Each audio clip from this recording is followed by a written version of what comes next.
Мінекей сіздерге 1,5 метр матадан мынандай трапеция көйлекті қалай үнемдеп пішуін көрсетем. Бұл велюрға арналған сызба.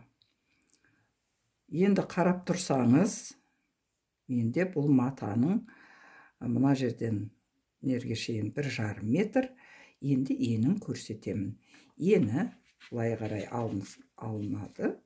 Мына матамыз, кейбір маталар 1,50, 1,60, 1,70 болады.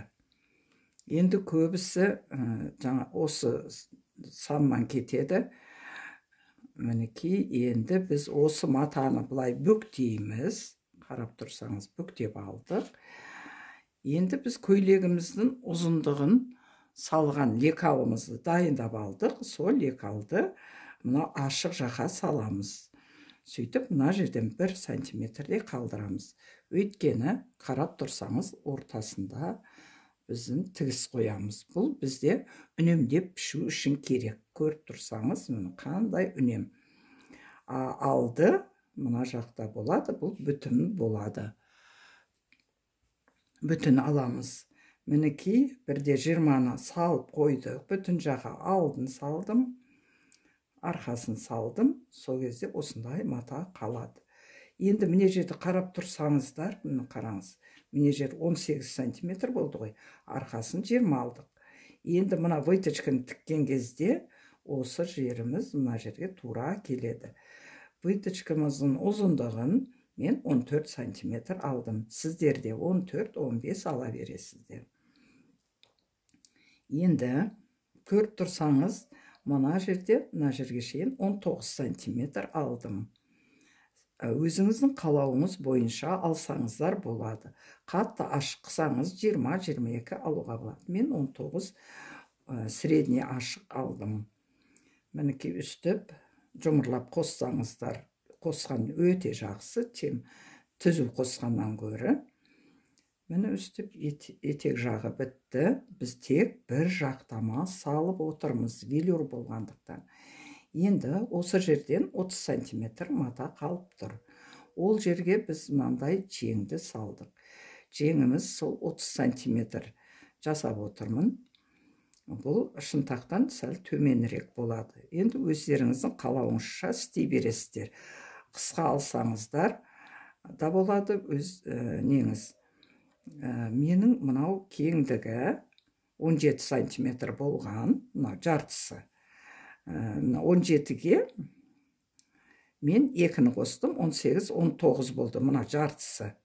Бұл бізде лекал дайындайтын сабағымыз бар онлайн. Сол жерде толығынан сіздерге түсіндіремін. Қазір мынау 40 болды, екеуінікі. Үстіп алып, сәл мынау кішірейтіп алдым. Негізі кішірейтпей, бұлай үлкейтіп алсаңыздар да болады. Міне, үлкен 4 бұрышты қылып, сонда мынандай свободный жең болады. Осы жеңнің мынандай жерлеріне манжет қойсаңыз да болады. Мерде маталар қалып тұр. Онда тағы да сәл ұзарады. Енді мынау лекалымызды алып, мына жерге қойып, бұлай сызып аламыз. Мына лекалды қойғанда тура осылай шығады. Тек мынаның кеңдігін мен жоғар жағын 4 сантиметр алдым да, төмен жағын біраз ұзындау ала беріңіздер. Мен 7 алдым. Мынаның өзімен бұлай пішіле салды. Сонда бұл міне бет пішілді. Көрдіңіз ба? Енді мынау арқасы. Бұл арқаны өшерге қойып, бұлай сызып алдым. Бұл да 4, мынағын үлкендеу асаңыз да болады, әлі 4 асаңыз да болады. Мына 4 пен 4 теңесіп келу керек. Мінекей, бұны да сол жоғар қаратып аласыздар. Стрелкасы жоғар қарап, велюр болғандықтан жоғар қарап алған жақсы мұнанда. Өйткені төмен қаратсаңыздар, бір сырт киім киетін болсаңыздар үстінен, ол сіздің мата көйлегіңізді жоғары көтеріп жібереді. Сол үшін велюр матаны пішкенде ворсы жоғар қарап тұру керек. Сипағанда жоғар қарап тұру керек.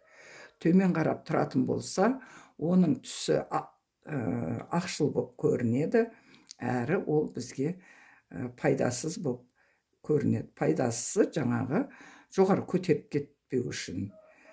Міне көрсеңіздер, міне өте әдемі тұр. Тура осылай мұқият қарасаңыздар, өте жеңіл. Осылай үнемдеп бірнеше рет қараңыздар. Бұл менің YouTube каналыма тіркеліп алыңыздар, комментария жазыңыздар. Обязательно комментария жазып отырыңыздар, лайк басыңыздар.